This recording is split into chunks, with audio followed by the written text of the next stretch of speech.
Vesmírom pláva si, kozmickým priestorom. Schizandra, tak čistá, ako je nebo samo. Semienko oktarínu, vsadené do astrálnej pôdy galaxií. Dôverujúc svetlu, čistúčke dieťatko. Spieva si tichúčko, s hviezdami žiadúco, farby sa vzrušením z nového zrodenia. Keď to už ide, Om Soham Satchit Ananda. Prečo to zastavovať? S radosťou kvitne si, žije. V jej srdci oktarín, triská diaľavami kozmu, do všetkých srdcí déjà vu. Každá chyba je omylom. Podfarbená svitom hviezd Valhaly, priesvitné sklíčko dejín žiari a rastie.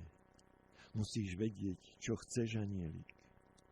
Každý vidí úsmev, nik však nevidí tvoj boj. Každý počuje, čo vravíš, a predsa nevie, čo si myslíš. Každý číta, čo píšeš, no nikdy nevidí tvoju slzu. Každý si myslí, že ťa pozná, no každý z nich sa mýli. Všetko, čo sme sa v živote naučili, sa dá povedať 3 slovami. Život ide ďalej. Si vodopád, ktorý ma omýva. Si oheň, ktorý ma zohrieva. Si mesiac, ktorý mi svieti do okna a bdie nado mnou. Schizandra samsári. Ani bez trenia ruža nekvitne, ani bez bolesti láska byť nemôže, ani bez vody potok nehučí. Kto nevie plakať, láska ho naučí. Spí ako na ustlaných hviezdach, ktorých jas je omamnou vôňou. Si ako ozvena, keď zakričím milujem ťa, ozve sa to isté. Prajem ti krásne sny.